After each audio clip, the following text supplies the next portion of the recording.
kufanya kazi ya ukuhani katika taratibu ya zamu yake mbele za Mungu. Mstari wa 8 hapo. Bwana aibariki neno lake. Maandiko yanasema para kitu kimeshi. Maandiko yanasema ya kwamba zamani za Herode kulikuwa na mchungaji mmoja, Bwana asifiwe sana, aliyekuwa anaitwa Zakaria. Na Zakaria alikuwa mtumishi wa Mungu, lakini litukuzwe jina la Mungu, sababu maandiko inamtaja kwa shida aliyokuwa nayo ya kwamba hakuwa na mtoto. Bwana Yesu asifiwe sana. Hii inakupea kuelewa ya kwamba mtu ambaye ameteuliwa na Mungu, mtu ambaye amechukuliwa kuwa chombo cha Mungu, kuna baadhi ya mambo anaweza akayapitia, kuna mambo anaweza akapitia. Sio kwamba ni dhambi aliyotenda, sio kwamba ni uovu aliyoufanya, sio kwamba ni vile sio mkamilifu, lakini Mungu akiwa pamoja na yeye na Mungu akiwa anamtumia ili akapate kujidhihirisha katika jambo fulani katika maisha yake. Haleluya. Bwana Yesu asifiwe sana. Kwa hivyo maandiko yanasema ya kwamba Zakaria hakuwa na mtoto sababu mke wake alikuwa amefungwa. Bwana asifiwe sana. Haleluya. Na katika hiyo zamu ikapita kipindi moja, Zakaria akawa katika hali ya kumtumikia Mungu. Zakaria akawa hapo katika hali ya kuhani, anaendelea kutoa ibada, anaendelea kuhubiria watu kama vile nafanya leo. Lakini kuna baadhi ya mambo ambayo yamenisukuma, lakini kuna mateso ambayo napitia, lakini kuna kitu ambacho kinaumiza moyo wangu, kuna machozi ambayo yamo ndani yangu, lakini niko hali ya kupeana imani yangu, niko hali ya kumtumikia Mungu. Mtu wa Mungu, nimekuja na taarifa nikuambia ya kwamba wakati uko katika hali ya kumtumikia Mungu, wakati uko katika mapenzi na njia zake Mungu, wachana na mambo ya emergency sana, wacha kuangalia emergency yako. Utasikia kwa nimesimama katika madhabahu, Mungu hii ni emergency, ningependa uingilie kwa haraka. Kilio hiki ni emergency, ningependa uingilie kwa haraka. Sababu jioni alipigwa na mke wake, sababu jioni alipigwa na mume wake. Ina maana ako pale kwa madhabahu, lakini anakumbuka yale anapitia. Ako hapa kwa madhabahu, lakini anakumbuka biashara yake. Ako kwa madhabahu, lakini kile kinamsumbua hicho ndicho ameleta kwa madhabahu. Badala ya kuja kuleta ibada mbele za Mungu, anakuja kuleta shida zake mbele za Mungu. Hapo ndipo walokole wengi wanaangukia siku ya leo, maana wamejaa madhabahuni, wamejaa katika kanisa, sio kumtukuza Mungu, sio kumwabudu Mungu, lakini kuleta hoja zao ambazo ni emergency, kuleta shida zao ambazo ni emergency. Lakini liimeniwe jina la Bwana, maana ujumbe wa leo umetuambia ya kwamba tuache hiyo kesi mbele za Mungu. Haleluya. Bwana Yesu asifiwe sana. Ukitaka mambo yako yaende vizuri, ukitaka utumishi wako uwe mzuri, jifundishe kumwachia Mungu kesi zingine. Bwana asifiwe sana. Vitu zingine unazopitia na mambo mengine unayoyapitia, jifundishe kuyaachia Mungu ili akapate kuingilia. Bwana asifiwe sana. Maana umekuwa mbizi sana na mambo yako, hata ukasahau na kazi ya Mungu, hata ukawa ujichungulishi na kazi ya Mungu sababu ya kile kinakusumbua. Mpaka lini mtu wa Mungu? Malalamishi ndio itakuwa chanzo cha kupigia kanisani. Bwana Yesu asifiwe sana. Amen. Zakaria ana mtoto. Bwana asifiwe sana. Lakini sababu alipeleka hoja zake, alipeleka maombi yake mbele za Mungu, licha ya kwamba hayakujibiwa, yeye akaendelea na shughuli zingine.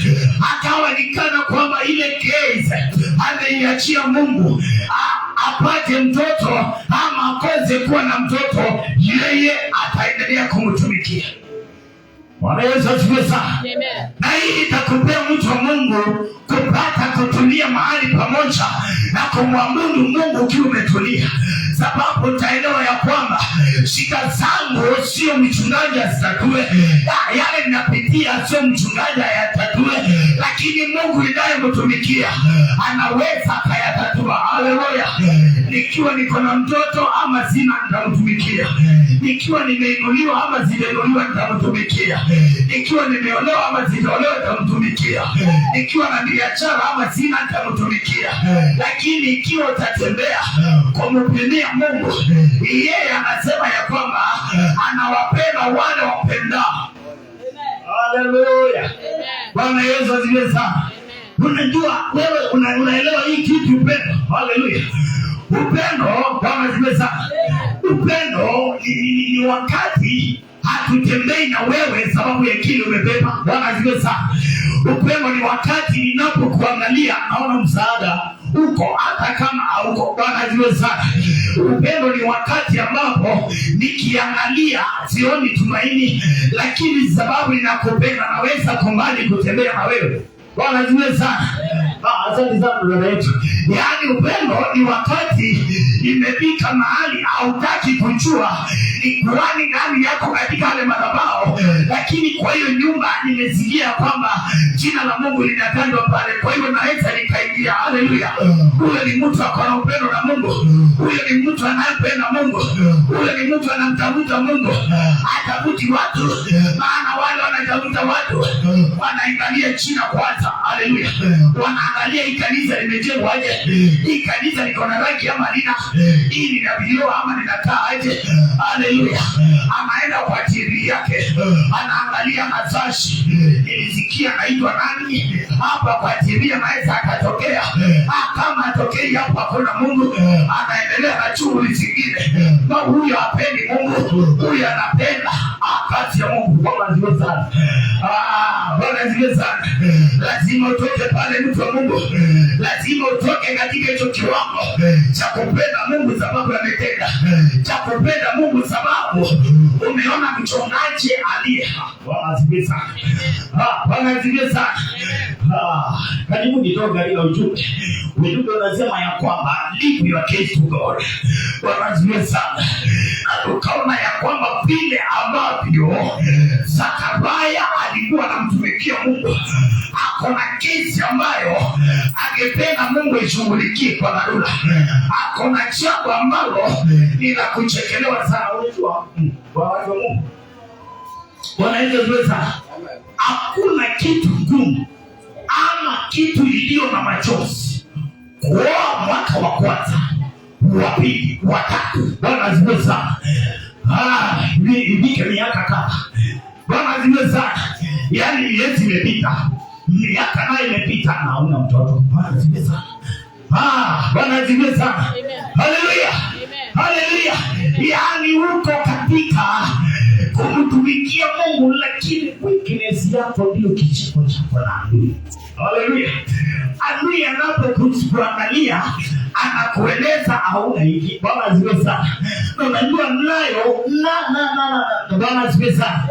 Wakati adui anapokuongelesha, unajua kuna adui mwingine anaongelea kimoyo moyo. Bwana asifiwe sana. Sijui kama umewahi kuwa unatembea lakini unasikia unaongeleshwa. Bwana asifiwe sana. Unatembea lakini unasikia unaongeleshwa. Haleluya. Unatembea lakini shida zinakuongelesha. Haleluya. Bwana Yesu asifiwe sana. Wakati utafika mahali usikie ya kwamba shida zimeanza kukuongelesha, jua ya kwamba Mungu akaribu kutenda. Haleluya. Yaani shida yako inaongea aje? Ukumbuki hiki na hiki hakuna. Bwana asifiwe sana. Ukumbuki wewe ndiye ulifanya hivi na hivi, mbona Mungu hakukutendea? Hiyo ni shida inakuongelesha. Haukumbuki kulienda ukafanya hiki katika kanisa, hakuna kitu kifanyika. Bwana asifiwe sana. Ni shida inakuongelesha. Yaani uko pale kanisani, hiyo mchungaji unatoa sadaka lakini akufanyie chochote, hiyo ni shida inakuongelesha. Bwana asifiwe sana. Lakini wakati itafika pale na upate kuyastahimili yale mambo, upate kuyavumilia hali mambo, na ukae katika hali ya kumwabudu Mungu. Shida iko na hakuna lakini unamwabudu Mungu. Mateso yako na hakuna lakini unamwabudu Mungu. wewe uko chungu za kumwabudu Mungu, hapo ndipo Mungu naye akaangalia. Haleluya, Bwana asifiwe sana. Wakati Mungu anapofanya jambo katika maisha yako, huwa anaangalia ni kwa nini naitenda. Bwana asifiwe. Aliangalia kaona ya kwamba Zakaria kweli kweli yeye hapo chungu za kumtumikia. Bwana asifiwe sana. Na akiwa pale katika hali ya kuvukiza uvumba. Bwana asifiwe sana. Yani akiwa anaendelea kuhubiria watu, akiwa anaendelea kupeana ibada mbele za Mungu. Watu wanaona kiatu imeinama lakini anapeana ibada. Watu wanaangalia ana suti lakini anapeana ibada. Watu wanaangalia kwa wajinga wangapi lakini anapeana ibada. Yeye angalii wapi na wapi kumeinama lakini anapeana ibada. Bwana asifiwe sana. Malaika wa Mungu akamtokea. Malaika wa Mungu na akakutokea katika hii ibada. Lakini ulikuwa unapitia na haukuwa unajua ya kwamba kinafaa kuwa chako. Maana uliomba na ikasaulika kikatimia katika jina la Yesu. Pokea hitaji ya moyo wako. Pokea urejesho wa moyo wako. Maumivu ya moyo wako yageuzwe kuwa furaha. Kicheko ndio nao kushekelea kigeuzwe kuwa furaha. Bwana asifiwe sana. Zakaria anaendelea kumtumikia Mungu. Zakaria anaendelea kupeana ibada mbele za Mungu. Bakakalaba. Anaendelea kupeana ibada. Anaendelea kupeana ibada. Anaendelea kumtumikia Mungu. Anaendelea kuifanya kazi ya Mungu. Malaika akatumwa. Bwana Yesu asifiwe sana. Amen. Wakati malaika wa Mungu alipofika, maandiko inasema ya kwamba akamwambia Zakaria, utapata mtoto. Bwana Yesu asifiwe sana. Utapata mtoto. Utapata mtoto. Haleluya. Amen. Bwana Yesu asifiwe sana. Amen. Na tukiwa hapo utapata mtoto, kuna mtu anataka niongee naye. Maana kuna kitu Roho ananiambia. Mara mingi upenda sana kukolipa kwa watu. Bwana asifiwe sana. Roho Bwana amenena hapa. Roho Bwana amekuzungumzia. Kuna jambo umesikia wewe mwenyewe. Bwana asifiwe sana. Kuna neno umesikia kweli kweli, hii neno ni langu, lakini unataka jirani akolipa. Bwana asifiwe sana. Yaani nataka mtu fulani kumuzisha. Bwana asifiwe. Nimeenda kanisa fulani nikaambiwa hivi na hivi. Unaona anti inaweza kuwa kweli? Bwana Yesu asifiwe sana. Amen. Yaani kulipa kwa watu. Bwana Yesu asifiwe sana. Mungu akajua ya kwamba wakati Zakaria ataenda kulipa kwa mke wake, hii inaweza leta shida. Bwana asifiwe sana. Tatizo liko pale wakati umemwachia Mungu kesi. Haleluya. Bwana Yesu asifiwe sana. Mambo imekawia ndio. Mambo imechelewa ndio. Lakini hii kulipa, Bwana asifiwe sana. Hii kuulizia. Haleluya. Bwana Yesu asifiwe sana. Wakati Mungu na bado ufunuo. Wakati Mungu alimwendea Ibrahimu akamwambia utabarikiwa. Uzao wa tumbo yako utakuwa kama nyota za angani. Haleluya. Akaenda ukalipa mke wake. Kumbe ndio Zakaria naye, sababu alikuwa zae kuhani, sababu alikuwa zae kitu cha Mungu. Haleluya. Mungu naye akajajaruka. Bwana ndiye sana. Akajua ya kwamba huyu jamaa ataenda kwa mkaka anaitwa Elizabeth. Haleluya. Bwana asifiwe sana. Anajua Zakaria ataenda kwa Elizabeth. Amwambie kwamba Mungu amesema tutapata mtoto. Bwana asifiwe. Elizabeth angalie na uzee wangu. Aiwe. Bwana asifiwe sana. Yaani ikiwa nimezeeka hivi, nikiwa nimeinama hivi, unaniambia itainuka hivi? Hapana, yeye inawezekana. Fanya hivi. Bwana asifiwe sana. Ingia pande hii. Haleluya. Bwana asifiwe sana. Wakati unapoulizia kwa watu suluhisho ya maisha yako, wakati unapenda, yani uko katika madhabahu hii, unaona aje mchungaji, unaruka hivi unaona aje mchungaji, unaenda huko hivi unaona aje mganga, unaenda kijiji unaona aje mganga, yani unaenda Bwana asifiwe sana. hapo hakuwezi zaliwa kitu cha Mungu. Kwa nini? Mungu apendi kitu hazina ushuhuda. Bwana asifiwe sana. Mungu anapoandaa kitu kwa ushuhuda, huwa anaandaa mahali kinatoka. Bwana asifiwe sana. Sikwambii mtoto wa Ibrahimu hakuwa na ushuhuda, lakini alipata mtoto ana ushuhuda. Bwana Yesu asifiwe sana. Sababu wakati alienda kwa mke wake, alimuelezea, nimesikia Mungu ameniambia atakubariki. Wakakaa chini. Sisi vile tuko wadogo, unaona aje tunaweza kusimamia kanisa kweli? Ndio atabarau, tuachane na hiyo. Haleluya. Unaona aje? Nataka tufungue na biashara fulani sasa anaongea na mtu wake. Nataka tufungue na biashara pale Malari. Bali kwa geti unakuuza nguo. Hapo na vile kunauzwa nguo mingi.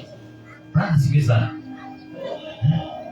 Vitu zingine ukisikia kwa Mungu unafaa kuifanyisha kazi kwa Mungu. Bwana sikia sana. Ndipo maana Roho ananiambia alijua ya kwamba Zakaria akienda kwa Elizabeth wakae chini na waange mchanga. Elizabeth akamwambia, mimi ile miaka niko nayo sioni kana kwamba naweza pata mtoto. Kwa hivyo utakuta njia nyingine tutapata mtoto. Si Mungu ametuambia atatupea. Si akitupea na huyo mengi, sababu naona kulikuwa na mengi alikuwa anafanya kazi. Si akitupea na huyo mwanadada wa praise team huyo anaipanga hapo kwa manufaa ya watu. Haleluya. Wakati mandando mengine yanaendelea. Unajua sio mbaya na nyinyi mama. Lakini mama wanapenda sana solution ya haraka. Kupiga hesabu ya haraka hapa na hapa tunapata hii. Bana siwe sana. Anampigia hesabu ya haraka bila atapata mtoto, lakini wasijue kwamba Mungu anataka wapate mtoto kwa tumbo zao wenyewe. Bwana siwe sana. Mungu anataka akupe baraka ambayo itakuwa na ushuhuda, sio kwa jirani yako, sio kwa mtu yeyote asimame au anaweza akakupigia hewa. Bwana siwe sana. Maana unajua ni kwa nini watu wengine wako na biashara lakini hawakuli na hawakuli vizuri. Bwana siwe sana. Biashara uko nayo ni mzuri na inatoa kitu, lakini hukuli na ukuli vizuri. Ile pesa ukipata unapelekea mchungaji, sio baya kupelekea mchungaji. Lakini Bwana siwe sana. Utakuja upate sababu umekuja na nikakuombea ukapata biashara. Bwana siwe sana. Sasa nitakuwa nikiishi kukupimia na vitito na tumeza hizi zingine. Siku hizi wewe umeanza kutuma kula 10.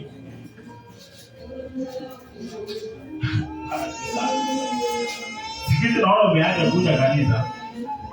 Vitito vingine. Umelipa tu kwa mshahara yako, hata kukula kanyama uwezi. Yote. Unaweka. Bwana siwe sana. Hapana. Bwana siwe sana. Wacha kuishi maisha ya kupimiwa. Ni sababu ya kutafuta solution kwa watu. Tafuta suluhu ya maisha yako kwa Mungu. Kaa katika hali ya kumwabudu Mungu. Dhabihu ni vizuri kutoa, lakini sio vile napenda kama mchungaji. Dhabihu natoa kulingana na vile moyo wako unapenda. Unaweza. Haleluya. Vile wewe unahisi ya kwamba utabarikiwa, wewe mwenyewe utajiambia ukitoka utabarikiwa. Bwana sifi sana. Maandiko yanasema na roho zenu zitashuhudia pamoja na huyo roho. Haleluya. Ikiwa huyo roho wa Mungu akuongelesha, aliyechukua wewe ni mwizi. Najua nani mwizi? Ni ngumu sana kuelewa mambo ya Mungu. Kuna watu wako kanisani lakini wezi hawako hapa leo. Bwana sifi sana. Lakini wako kwa ile kanisa ingine. Wako kanisani lakini ndio sauti ya Mungu asikilize. Bwana sifi sana. Mapenzi ya Mungu hayasikilizi kile cha Mungu. Hapana. Bwana Yesu sifi sana. Na hii ikawa hiyo maana naona watu wako na afya lakini biashara zimeinama. Bwana sifi sana. Kwani utawahi elewa ni kwa nini Wakristo huwa wanametameta sana, lakini ukienda kwa kazi zao zingine zimeinama. Unafikiria ni kwa nini? Hawatendi kulingana na neno la Mungu, wanafanya protokoli ya neno la Mungu. Bwana ziwe sana. Yaani anatoa sababu mtu fulani amesema tutoe, sio haijatoka kwake, ametoa, lakini ni vile ameitichwa. Bwana asifiwe. Lakini wakati itafika mahali uwe unapeana, bado tuko kupeana ibada, unapeana ibada yako sio kwa ajili yangu kama kuhani, sio kwa ajili yangu kama mchungaji wako, lakini unaipeana ni kwa ajili ya Mungu. Na onja samio moyo wako, mbingu ndiyo itaangalia na itapata kukujibu, itapata kuja kwa wakati. Bwana Yesu asifiwe sana. Tuende Isaya 41 verse 41:21. Unasikia kitu hapo?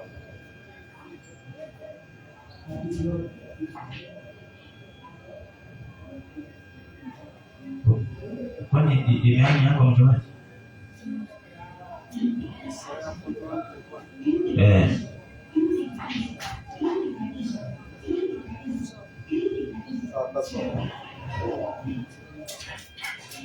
Sawa, tasoma. Isaya, kitabu cha Isaya 41 kuanzia mstari wa 21. Haya, leteni maneno yenu, asema Bwana. Haya, leteni maneno yenu, asema Bwana. Toeni hoja zenu zenye nguvu, asema mfalme wa Yakobo. Awayatangaze na kutujulisha yatakayokuwa, kutuonyeshe mambo ya zamani ni mambo gani, tukapate kuyatia moyoni, tukajue mwisho wake, au amdhihirishie watakaotokea baadaye. Ocha mchungaji, uko tu tuelewana. Kuna kitu tunasikia Biblia yako inasema, haya, pelekeni hoja zenu kwa wachungaji. Yako inasema hivi. Nasema hivi. Haya, leteni maneno yenu, asema Bwana. Toeni hoja zenu zenye nguvu, asema Yakobo. Bwana Yesu asifiwe sana. So, sio pelekeni maneno yenu kwa mchungaji. Leteni maneno yenu, asema Bwana. Leteni hoja zenu, asema Bwana. Tupate kuhojiana, tupate kuzungumza. Bwana Yesu asifiwe sana. Wewe ulienda hii ukaonane na lakini maandiko yanasema leta tusuluhishe, asema Bwana. Haleluya. Ocha au mahitaji ya moyo wako unamwambia mwanadamu, sababu ulisikia. Bwana Yesu asifiwe sana. Hapana. Ingia kanisani la Mungu ukiwa unajua ya kwamba unaenda kuonana na Mungu, na ikiwa hauishi Mungu wako iko pale. Bwana asifiwe sana. Asante Mungu wangu jamani. Kama unakuja sababu ya Mungu wangu, kidogo itabidi ufuate masharti ya kwako, sawa? Sijui kama mnajikanisha hivi. Bwana Yesu asifiwe sana. Mtakapojua ukweli, huo ukweli utawaika huo. Sasa watu wako katika mateka, katika madhabahu. Bwana asifiwe sana. Na sio madhabahu ingine, ndio madhabahu inayoitangishwa na Mungu. Ni kwa nini? Huyo mtu aliingia pale katika yale madhabahu ni sababu ya jina ya yule mchungaji. Hakuingia pale ni sababu ya suluhu ya Mungu. Aliingia pale ili mambo yake yule mchungaji akapate kuwafanyia suluhu. Halo, Bwana Yesu asifiwe sana. Yaani kesi yake hajaipeleka kwa Mungu, kile anahitaji hajapeleka kwa Mungu, lakini amepeleka kwa Apostle Robert. Haleluya. Hapo na jina kubwa Apostle Robert. Haleluya. Yaani ako pale ni sababu ya Apostle, hayuko pale. Bwana Yesu sana. Hayuko pale ni kwa ajili ya Mungu. Bwana Yesu asifiwe sana. Lakini ako pale ni sababu ya Apostle. Naye Bwana Yesu asifiwe sana. Unajua maandiko inasema wakati mwanaume alikuwa anaombwa hapo